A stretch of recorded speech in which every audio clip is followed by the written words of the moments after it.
All right, welcome back to the channel, family. So I'm just gonna give you guys a quick update. This is gonna be a short video this week.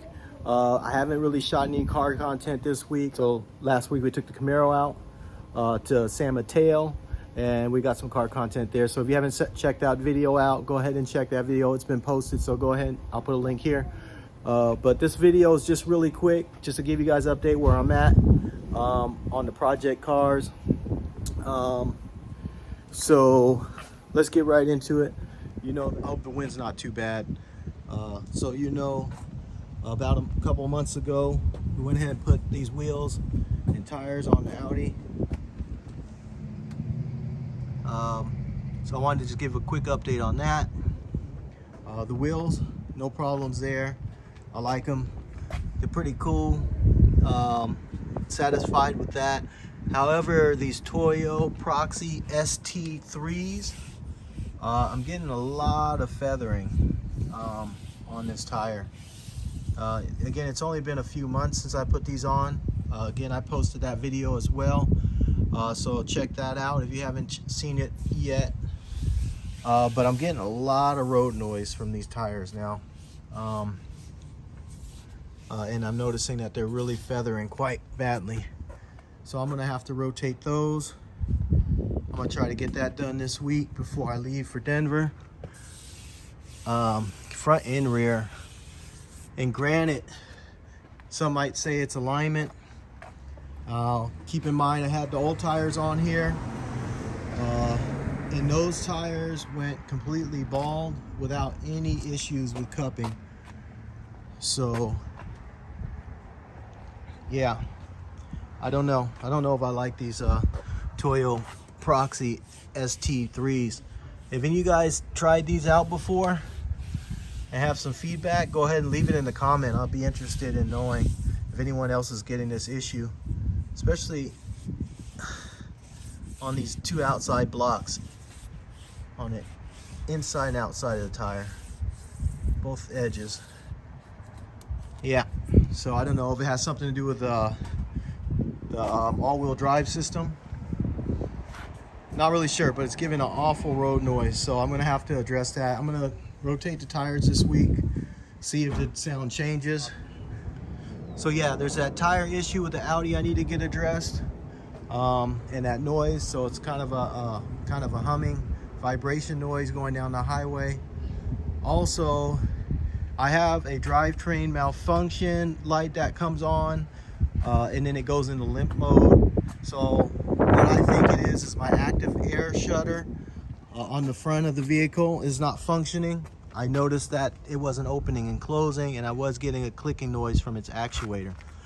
So that would be located in here. I was getting a noise in this general area. And again, the active air dampener, as you can see, I don't know if you can see that there, but it's closed, and it stays closed. So I think that's what's sending it into limp mode. So that's something I need to work on. I'm going to be working on that. But that is a 12-hour job in order to get that air dampener out, or the active air shutter, I should say. I got the parts. I haven't installed them because I just don't have 12 hours of time just to sit there and take my front end apart. So apparently I got to take the grill apart, the fenders apart, inner wheel wells. There's a lot of pieces that come out, and it's going to be about 12 hours worth of work. So eventually I'll carve out some time to do that, and so that way I could get the Audi running right again. But the Audi right now goes into limp mode after a little bit when I'm driving it. So it's a little pain in the ass, really, because I can't get the power I need out of it. It limits, limp mode really limits it to only 3,000 RPM. So obviously you're not gonna get a lot of power if you can't go over 3,000 RPM. I'm not getting a lot of boost from the supercharger if I'm not getting into that upper, 4,000, 5,000 RPM range is where you really get into the boost. So I got to get that addressed because I can't be driving around like that on low boost. So I got the Infiniti here. I really haven't touched or done anything with yet. This one I got to go ahead and put the stock air cleaner back on and take it to get it smogged. Take the cold air off. So I'll get that done because I need to get that back on the road.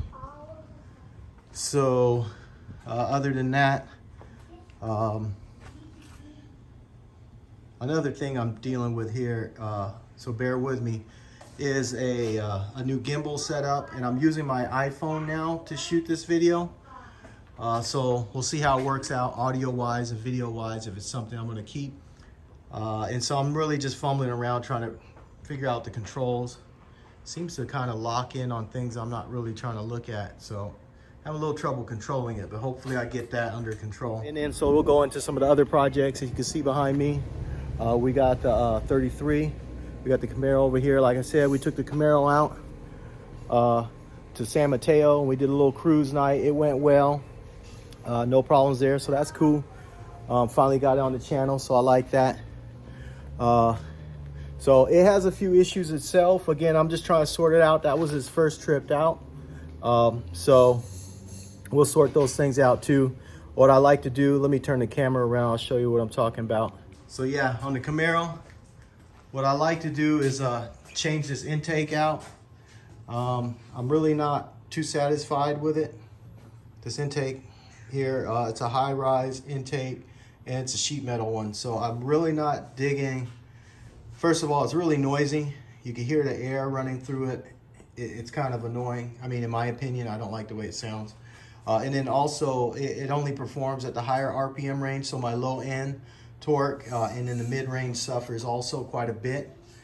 Just due to my driving style, me wanting to daily drive it, it's just not going to work for me. So I'm going to change that out. I'm thinking about going with a fast intake. I know it's not going to be shiny or anything pretty, but at least from what I hear, they perform well, and you don't suffer in your low end. So I think I'm going to change it out to a fast intake. And then I also have injectors. I can't remember what size, but I think they're a little on the large side. So I'm going to take a look at my injectors. I may downsize the injectors as well, because it is running rich, and I'm trying to adjust it in the tune. However, I think I'm fighting the injectors, so I'm going to look into possibly upgrading the injectors as well as this intake. And then hopefully I could get it onto the dyno and pull some power out of it. We are single turbo. It's a GT45 turbo. It's a Vortex engine, so it's a 3.5 liter out of a Silverado or something to that effect. So we should be putting out some decent power, and I could feel that I'm fighting the tune when it comes to this intake and the injectors. So I'm going to focus on that here in the future. So that's one thing I want to do here in the shop. Other than that, this winter, I'm going to start working on the body work, hopefully. I do have a bunch of rust that I need to address, and then get some paint on it. And once the paint's on, then obviously we'll do the interior. So let's just take a look in here. So yeah, it's pretty much gutted.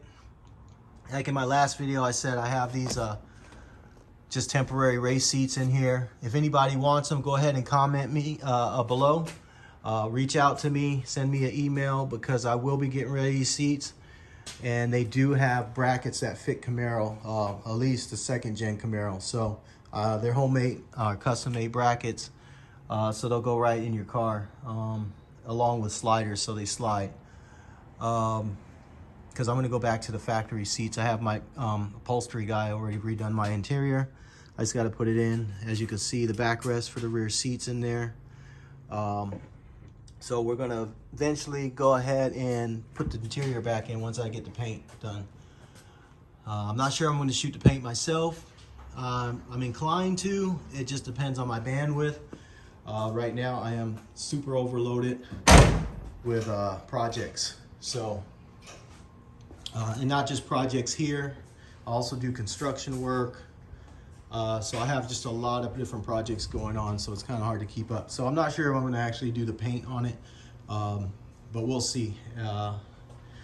So needless to say, I don't want to ramble on, so let's just go into it here on the on Rusty, the 33 Ford pickup. We also have an issue here. So this tank has sprung a leak ever since the Devotion car show. I came back from Sacramento. It made it all the way back fine, no problems, no issues there. It drove well. It was a hot day, no overheating. Everything went well, so I was very happy with that. However, I came out to the garage a few days later, and ironically, it sprung a leak. So I just saw fuel all over the floor. You can't see it now. I mean, you can see a little residue there. There's no active leak now that I know. Oh, there's a little bit. But you can see that it sprung a leak. So it's coming from the tank. So I got the front end apart now.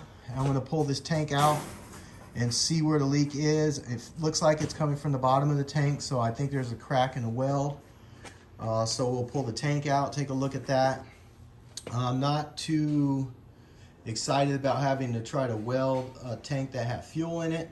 So I'm gonna look and see if I can't find a replacement tank. I do wanna do some fuel upgrades anyways. I'd like to put a new fuel pump in it instead of inline. I would really like to have a in-tank pump instead of the inline pump here. I've been through several pumps and they just seem to fail. They just don't perform very well. So I want to get one that's submerged inside the fluid, the actual fuel itself, so it runs cool and they seem to last longer and just perform overall perform better. So I want to go ahead and upgrade that to an in-tank pump, hopefully. Now, I gotta try to find a tank this size, so I really don't want to have to rebuild the mounting brackets. But I'm really having a hard time finding a tank this dimension. So I'm gonna keep searching on it. If not, I'm gonna end up having to custom fabricate a bracket to hold the tank in there. And as you can see, there's not a lot of room to work. So hopefully I can find something that fits and I don't have to do too much customization. Also, fuel upgrade, I would like to not only put the pump in tank, if not, I'll run an inline pump again, not a big deal.